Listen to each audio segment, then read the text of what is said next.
Hello friends, welcome back to this channel. लक्ष्य तक आपके साथ स्वागत है आप सभी का आपके अपने चैनल में। आज है 22 जुलाई और आज हम लोग बहुत ही इम्पोर्टेंट क्वेश्चंस को डिस्कस करने वाले हैं। बहुत ही इम्पोर्टेंट है आज का सेशन। आज में हम लोग इंडिया इनोवेशन इंडेक्स आया है उसके बारे में डिस्कस करने वाले हैं। नामीबिया के साथ समझौता उसके बारे में डिस्कस करने वाले हैं। बहुत सारी चीज़ें और प्रेसिडेंट का एक बहुत डीपली हम लोग उसके बारे में डिस्कस करने वाले हैं। इसको पॉलिटी से रिलेट करके हम लोग पढ़ेंगे आज। तो वीडियो को अंत तक देखिए, बहुत ही इंपॉर्टेंट सेशन होने वाला है। यहाँ से इस सीरीज से, इस लेक्चर से आपके एग्ज़ाम में 100% कोई ना कोई क्वेश्चन आपके एग्ज़ाम में देखने को मिलेगा, गारंटी के साथ कह रहे हैं। तो प्लीज़ इसको पूरा देखिए और नोट डाउन करते हुए चलिएगा ताकि आपका कोई भी क्वेश्चन स्किप ना होने पाए। सेकंड थिंग, जिसने भी अभी तक टेलीग्राम चैनल ज्वाइन नहीं किया जा करके ज्वाइन कर लीजिए ताकि आपको PDF वहाँ मिल जाए, आप डाउनलोड वहाँ से कर सकें। सेकंड थिंग, आप वहाँ प्रैक्टिस भी क्वेश्चन के कर सकते हैं, वहाँ शेयर किया जाता है टाइम टू टाइम क्वेश्चन। और जिससे हमारे इंस्टा से जुड़ना वो भी जुड़ सकता है। सभी की लिंक आपको इस चैनल के डिस्क्रिप्शन बॉक्स में मिल जाएगी। तो चलिए सेशन को स्टार्ट करते हैं। सेशन हम लोग स्टार्ट करेंगे एक मोटिवेशन कोट के साथ जो आपको एनर्जेटिक बनाने में आपकी हेल्प करेगा। तो चलिए देख लेते हैं क्या कह रहा है आज का। परेशानियाँ मुझे मंजिल तक पहुँचने से लेट कर सकती हैं, बिल्कुल, लेकिन रोक नहीं सकती हैं। बहुत सारी डिफ़िकल्टीज़, बहुत सारी परेशानियां हमारे लाइफ में, हमारे रास्ते में आती हैं।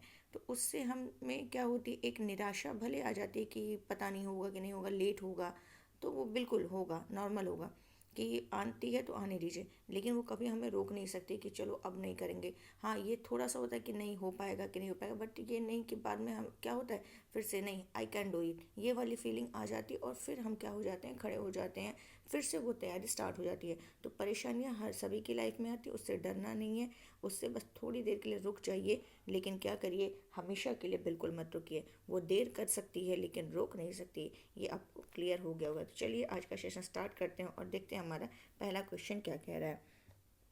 हाल ही में श्रीलंका के नए राष्ट्रपति चुने गए हैं। तो किसे चुना गया है अमेरिका के राष्ट्रपति के रूप में? देख लीजिए, इंपॉर्टेंट क्वेश्चन है, ये भी आपको एग्जाम में कहीं ना कहीं देखने को मिलेगा। तो वो कौन है? रानिल विक्रमसिंघे। कौन है? रानिल विक्रमसिंघे। तो ये आपको क्लियर हो गया होगा। श्रीलंका के राष्ट्रपति के रूप में किसे चुना गया है? रानिल विक्रमसिंघे को। यहाँ और कुछ फैक्ट हम लोग डिस्कस करेंगे। ये पहली बार था जब श्रीलंका में 3 उम्मीदवारों के बीच राष्ट्रपति का चुनाव हुआ है। ये पहली बार है कि राष्ट्रपति पद के लिए मुकाबला 3 उम्मीदवारों के बीच हुआ। वो 3 लोग कौन? कि एक तो रानिल विक्रमसिंघे, डलास अल्लाह पेरुमा और वामपंथी जनता विमुक्ति पेरामुना के नेता जो थे अनुराग कुमार, उनके बीच था। 3 लोगों के बीच एक रानिल विक्रमसिंघे, मैं यहाँ लिख दे रही हूँ, डलास अल्लाह पे, एक मिनट यहाँ लिख दे रही हूँ, वहाँ जगह नहीं है, अल अल्लाह, फिर से लिख दे रही हूँ, बहुत टफ नाम है थोड़ा सा इसलिए दिक्कत हो रही है। अल्लाह पेरुमा और एक है अनुराग कुमार। इन तीनों के बीच हुआ है, क्लियर। और यहाँ पे जो पूर्व प्रधानमंत्री महिंद्रा राजपक्षे हैं, उन्होंने मई 2022 में इस्तीफा दे दिया था। तब विक्रम सिंघे को देश का प्रधानमंत्री चुना गया। इसके बाद जब गोटाबा राजपक्षे ने अपने पद से इस्तीफा दिया, तब विक्रम सिंघे को क्या किया? कार्यवाहक राष्ट्रपति चुना गया। तो श्रीलंका के अनुसार, श्रीलंका का जो संविधान है उसके अनुसार नया राष्ट्रपति अब पूर्व राष्ट्रपति का कार्यकाल क्या करेगा? पूरा करेगा। तो ये आपको ध्यान रखना, पूरा डीप नहीं जाना, बस इतना जान लीजिए श्रीलंका के नए राष्ट्रपति के रूप में कौन चुने गए? रानिल विक्रमसिंघे चुने गए हैं। चलते हैं नेक्स्ट क्वेश्चन की तरफ। 21 जुलाई 2022 को जारी India innovation index, most important question, 4 star वाला क्वेश्चन। 21 जुलाई 2022 को जारी इंडिया इनोवेशन इंडेक्स 2021 में प्रमुख राज्य की श्रेणी में, किस राज्य की श्रेणी में? प्रमुख राज्य की श्रेणी में किसने शीर्ष स्थान हासिल किया है? तो किसने शीर्ष स्थान हासिल किया? कर्नाटक। इसको हम लोग डीप समझने वाले हैं, एक मिनट पहले ये देख लेते हैं। ये आपको ध्यान रखना है, इंडिया इनोवेशन इंडेक्स, क्लियर। इसको कौन जारी करता है ये ध्यान दीजिए पहले। इसको ऊपर लिख देती हूँ, एक मिनट। ये जो जारी करता है रिपोर्ट, वो इंडेक्स, वो है नीति आयोग। नीति आयोग, नीति आयोग ये जारी करता है। और इस बार इसने जो जारी किया है वो इसका कौन सा संस्करण है? तीसरा संस्करण है। दो दो फैक्ट आपको याद हो गए कि इंडिया इनोवेशन इंडेक्स जारी कौन करता है? नीति आयोग। कौन सा संस्करण है? थर्ड संस्करण है। और इसमें टॉप पर कौन आया? कर्नाटक। और कर्नाटक तीनों संस्करण में 3 बार हुआ है, तो तीनों बार ये टॉप पर आया है, तीनों बार ये टॉप पर है। चलिए ये हो गया। अब इसको कई श्रेणियों में जारी किया गया है, जैसे कि एक हो गया आपका प्रमुख राज्य की श्रेणी में, तो प्रमुख राज्य की श्रेणी में एक में कर्नाटक, फर्स्ट पे कर्नाटक आ गया, सेकंड पे तेलंगाना आ गया एंड थर्ड पे आपका हरियाणा आ गया। कर्नाटक, सेकंड पे तेलंगाना, थर्ड पे हरियाणा आ गया। अगर पूछा जाए कि सबसे नीचे कौन है, सबसे नीचे श्रेणी में कौन है, तो सबसे नीचे गाइस जो है 17वें नंबर पर वो है छत्तीसगढ़। 16वें नंबर पर कौन है, 16वें नंबर पर ओडिशा है, 16वें नंबर पर ओडिशा। एंड 15वें नंबर पर कौन है, बिहार। तो ये टॉप जो टॉप नहीं कह सकते हैं, ये जो लोवेस्ट है, सबसे कम सबसे नीचे स्थान पर जो है वो छत्तीसगढ़, ओडिशा एंड बिहार है। क्लियर। अगर ये पूछ ले, अब मैं इसको हटा दे रही हूँ, फिर से बता रही हूँ दूसरा।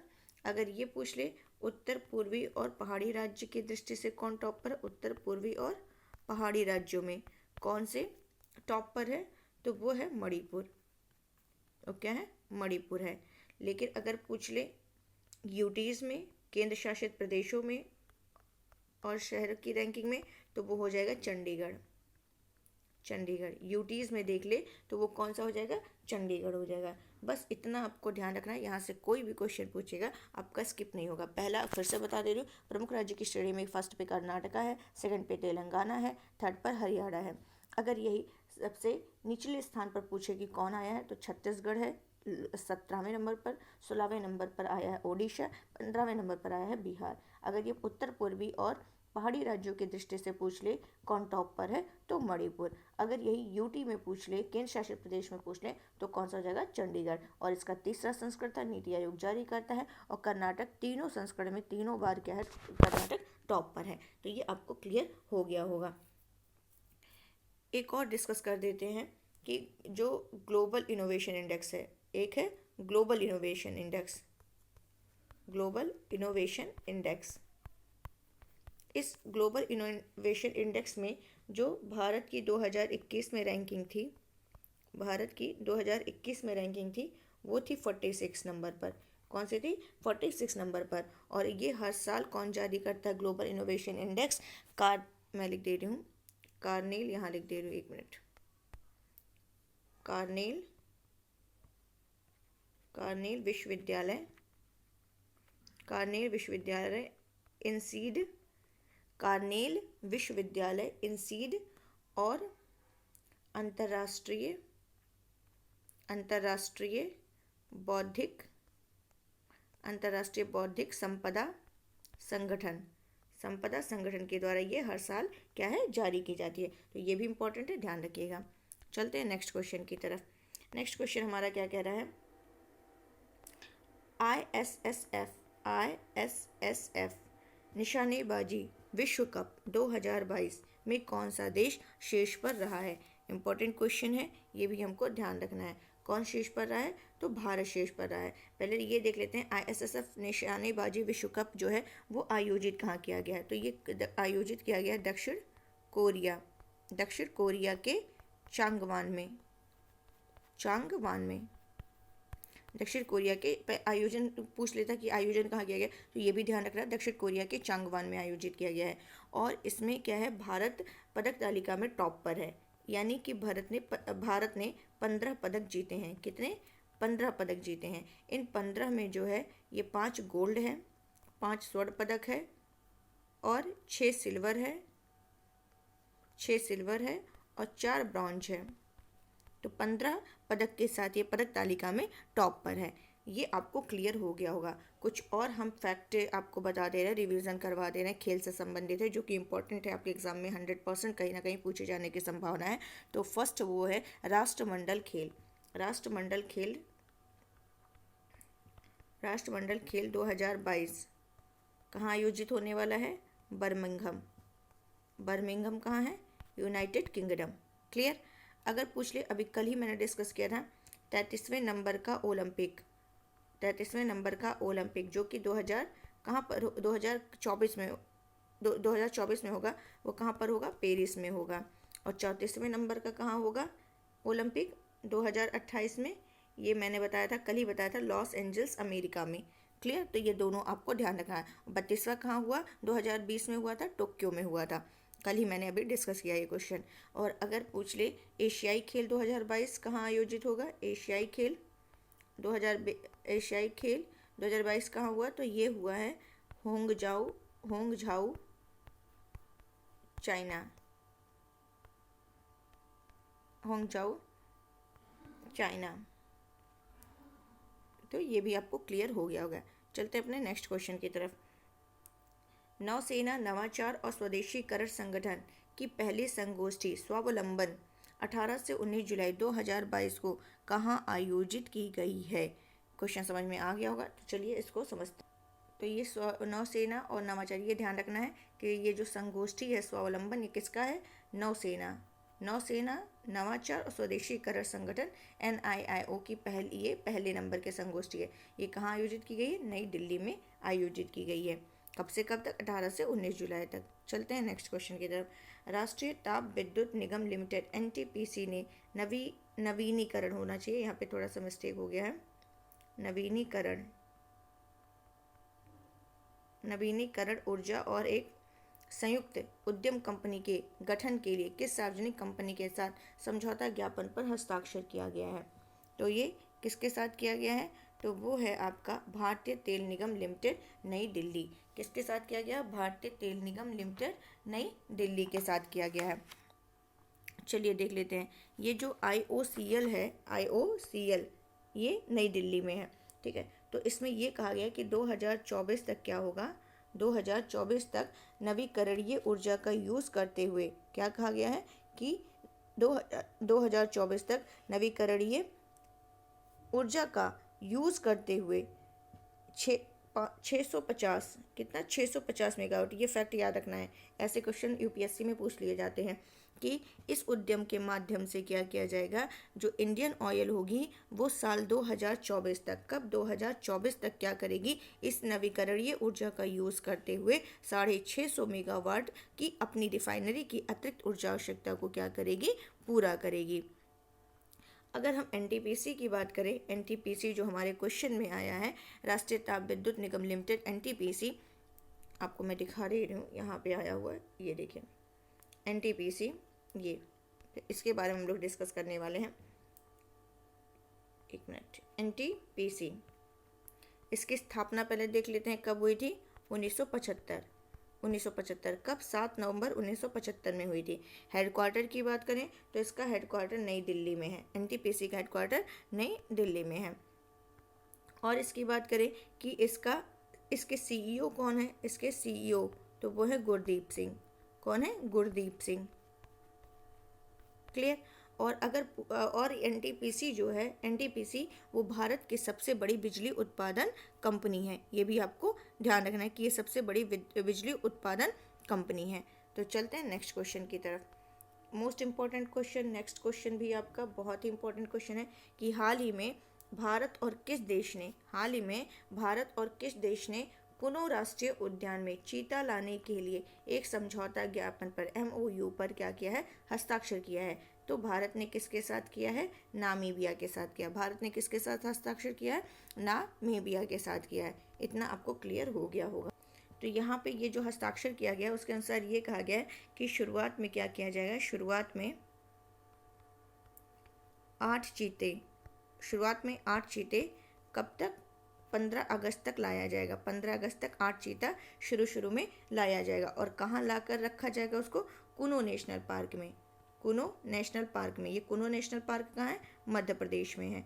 कुनो नेशनल पार्क मध्य प्रदेश में, यहीं लाया जाएगा। ये आपको ध्यान रखना है। किसके साथ समझौता हुआ है? नामीबिया के साथ हुआ है।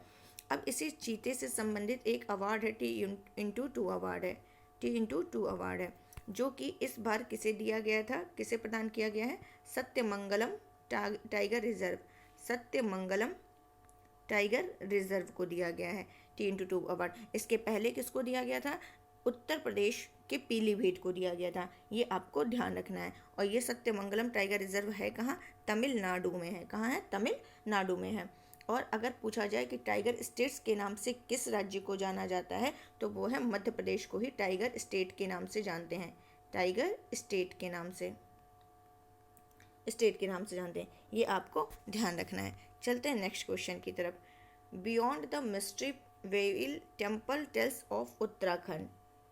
क्या कह रहा है कि beyond the mystery well temple tales of Uttarakhand पुस्तक के लेखक कौन है? तो ये आपको पता ही चल गया होगा, उत्तराखंड से संबंधित है। तो वो किसका? आराधना जौहरी को। ये भी ध्यान रखिएगा, ऐसे क्वेश्चंस भी कभी कभी पूछ लेते जाते हैं। तो आराधना जौहरी का है। तो इसमें उत्तराखंड के जो मंदिर हैं, उनकी सुंदरता, उनके रहस्य, इन सभी का क्या है, इन सभी का वर्णन किया गया इस बुक में। तो और ये किसके द्वारा जारी किया गया? वहाँ के जो सीएम है पुष्कर धामी, उन्हीं के द्वारा ये जारी किया गया है। चलते हैं नेक्स्ट क्वेश्चन की तरफ। हाल ही में आर्थिक मामलों की मंत्रिमंडलीय समिति ने तरंगा हिल अंबाजी आबू रोड नई रेल लाइन के निर्माण को मंजूरी दी है। नई रेल लाइन की कुल लंबाई कितनी होगी? तो कितनी होगी? 116.65 किलोमीटर होने वाली है। कितनी होगी? 116.65 किलोमीटर। तो ये जो क्वेश्चन है कि आर्थिक मामलों की मंत्रिमंडलीय समिति ने, थोड़ा सा टाइपिंग मिस्टेक हो जाता है, तरंगा हिल अंबाजी आबू रोड नई रेल लाइन के निर्माण को मंजूरी दी है। नई रेल लाइन की कुल लंबाई कितनी है? 116.65 किलोमीटर। इसके बारे में हम लोग बहुत डीप देखने वाले हैं कि ये जो आर्थिक मामलों की मंत्रिमंडलीय समिति है, इसने क्या किया है, यहाँ की जो रेल मंत्रालय है उसके द्वारा क्या बनाई जा रही है, क्या मंजूरी दी गई? तरंगा हिल अंबाजी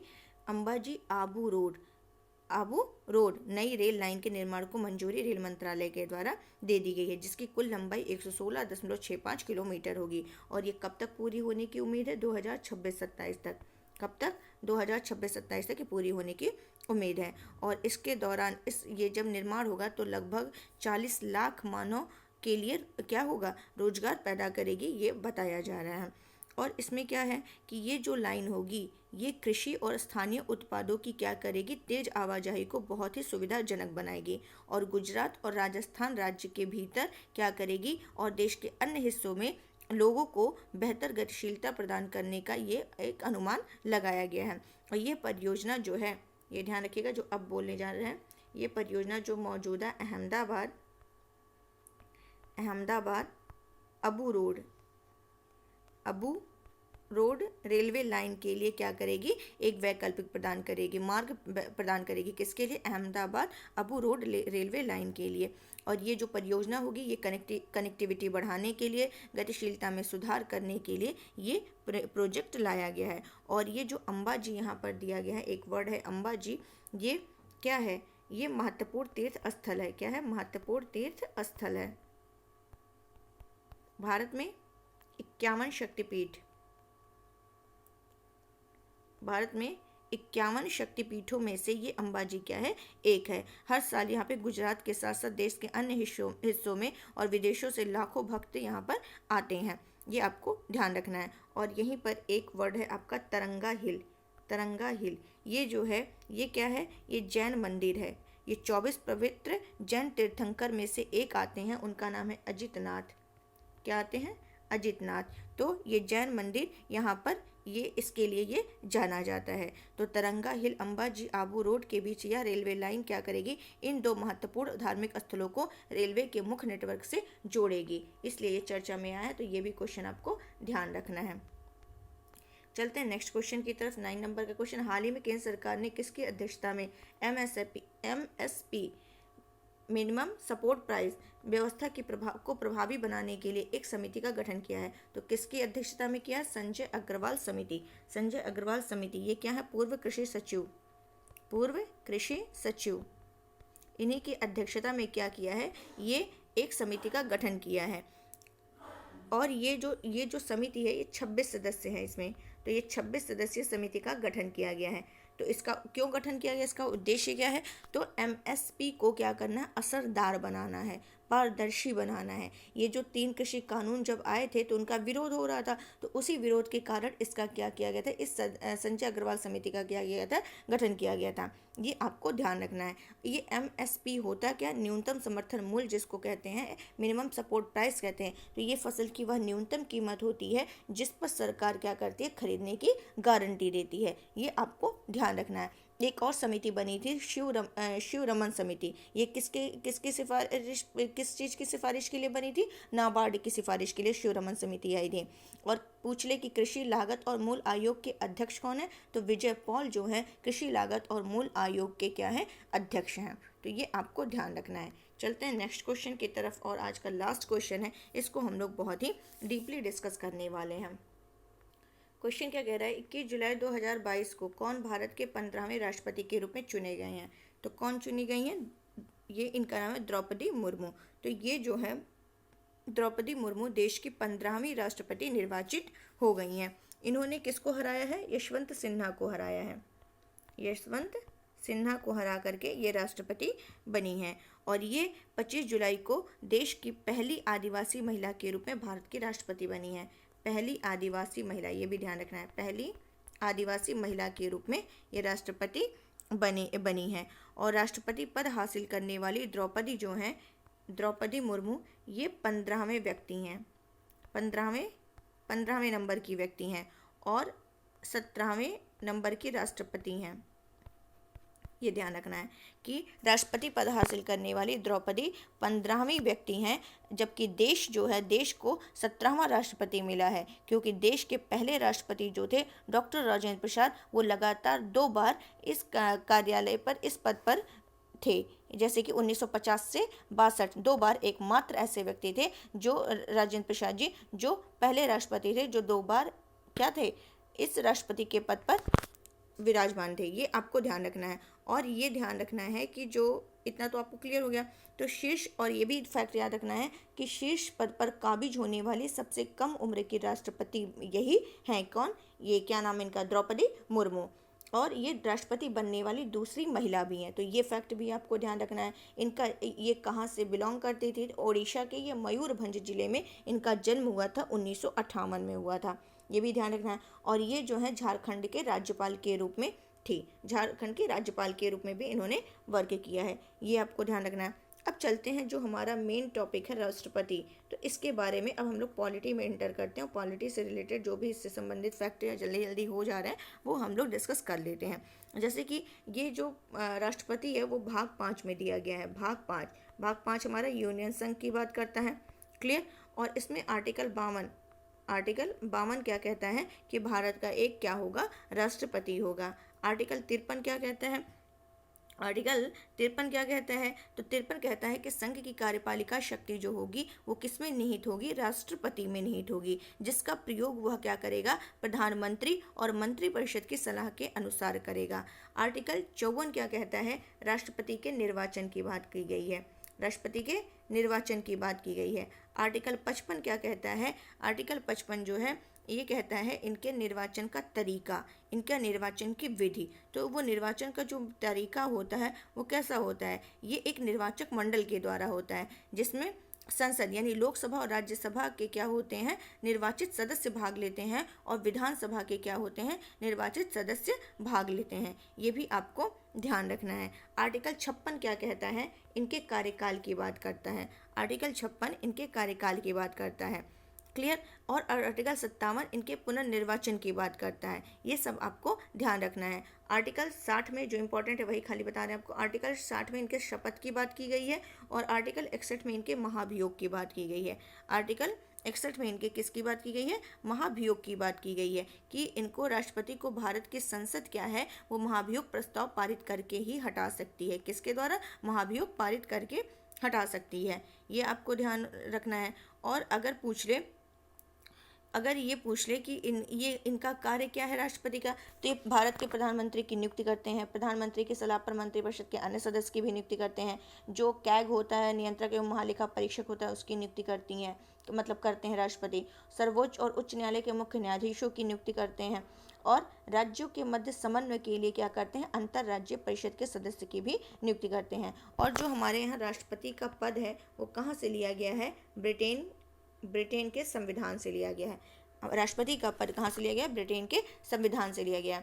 भारत का जो राष्ट्रपति होता है वो थल सेना, वायुसेना और जल सेना, तीनों सेनाओं का क्या होता है? प्रधान सेनापति होता है। ये भी आपको ध्यान रखना है। आर्टिकल 53 के तहत क्या होता है? राष्ट्रपति युद्ध घोषित और शांति स्थापित करने की उसको शक्ति प्राप्त होती है। भारत के राष्ट्रपति के द्वारा ही तीनों सेनाओं के सेना अध्यक्ष की नियुक्ति का अधिकार प्राप्त होता है। और आर्टिकल 72, ये भी इंपॉर्टेंट है, आर्टिकल 72 जो मेरे माइंड से स्किप हो गया था, ये है क्षमादान की शक्ति। क्षमादान, राष्ट्रपति को क्षमादान का अधिकार प्राप्त है। वो दंड को क्षमा कर सकता है, उसका प्राविलंबन, परिहार, लघुकरण, इन सब की भी इसको आर्टिकल 72 के तहत शक्ति दी गई है। और ये सारे आपको बहुत अच्छे से ध्यान रखना चाहिए। और जो पहले से 2-3 मैं राष्ट्रपति का क्रम बता दे रही हूँ। जैसे पहले राष्ट्रपति डॉक्टर राजेंद्र प्रसाद थे, 1950 से 62 तक एकमात्र व्यक्ति थे, 2 बार जो इस पर काबिज थे। और हाँ, ये भी ध्यान रखना है कि शपथ कौन दिलाता है राष्ट्रपति को, शपथ कौन दिलाता है, वो CJI दिलाते हैं, चीफ जस्टिस ऑफ इंडिया। और जो अभी कौन दिलाया, NV रमन्ना, ये आपको ध्यान रखना है। और दूसरे जो थे राधा कृष्णन थे, सर्वपल्ली राधाकृष्णन दूसरे नंबर के राष्ट्रपति थे। ये पहले उपराष्ट्रपति थे और दूसरे राष्ट्रपति हैं, तो ये ध्यान रखना है। और पहले राष्ट्रपति ऐसे हैं जो भारत रत्न से 1954 में इनको नवाजा गया था। वो कौन है, सर्वपल्ली राधाकृष्णन है, ये भी ध्यान रखना है। और तीसरे जाकिर हुसैन है, चौथे बीबी गिरी। तो ये सारे आपको ध्यान रखने हैं। चलते हैं, उम्मीद है आपको ये सेशन बहुत अच्छा लगा होगा और प्लीज़ इसको लाइक तुरंत कर दीजिए। चलिए कल का हम लोग रिकैप देख लेते हैं। हाल ही में केंद्रीय अप्रत्यक्ष कर सीमा शुल्क ने खाद्य वस्तुओं के बिना ब्रांड वाले पहले से पैक किए गए खाद्य पदार्थों पर कितने % GST लगाने की घोषणा की है? 5%। कौन सा राज्य वाहन ट्रैकिंग शुरू करने वाले देश का पहला राज्य बन गया? हिमाचल प्रदेश। BCCI का एथिक्स ऑफिसर लोकपाल नियुक्त किया गया विनीत सरन को। यहाँ पे कुछ देखना है, विचार करना कौन से सही है। सिंगापुर ओपन 2022 में महिला कल का खिताब साइना नेहवाल ने जीता है, गलत है, PV सिंधु ने जीता है। यह सिंगापुर ओपन जीतने वाली दूसरी भारतीय महिला बन गई है, B ऑप्शन सही है। 29 अगस्त 2022 को किस राज्य द्वारा मुख्यमंत्री उदीयमान खिलाड़ी उन्नयन योजना का शुभारंभ किया गया? उत्तराखंड। भूपिंदर सिंह का निधन हो गया, किस क्षेत्र से संबंधित है? पार्श्व गायक। ग्रीष्मकालीन ओलंपिक 2028 ऑलरेडी अभी डिस्कस किया हम लोग, लॉस एंजल्स अमेरिका। किसे अंतर्राष्ट्रीय टेनिस हॉल ऑफ फेम में शामिल किया गया है? लेटन हेविड को शामिल किया गया है। जुलाई 2022 में आर्टिफिशियल इंटेलिजेंस संचालित देश के पहले डिजिटल लोक अदालत का शुभारंभ कहा गया है? जयपुर। कहाँ पर है? राजस्थान। 2022 में INS सिंधु को विशाखापट्टनम में डिकमीशन किया गया है। ये क्या है? एक पनडुब्बी है। तो उम्मीद है आपको सेशन बहुत अच्छा लगा होगा, पसंद आया होगा। तो प्लीज़ इसको लाइक करिए, शेयर करिए, ज़्यादा से ज़्यादा शेयर करिए। और जो नए व्यूवर्स हैं प्लीज़ सब्सक्राइब करना ना भूलिए। तो चलिए, आज का जैसा कि मैंने कल ही कहा था बहुत इंपॉर्टेंट सेशन आएगा और आज मैंने लाया। कल फिर हम लोग एक क्वेश्चन मेरे से स्किप हो गया, आज बहुत इंपॉर्टेंट था, जो कि हिंदली पासपोर्ट आ चुका है। तो इसके बारे में हम लोग कल के लेक्चर में डिस्कस कर लेंगे। तो आज के लिए बस इतना ही रखते हैं, कल फिर मिलते हैं और थैंक यू सो मच।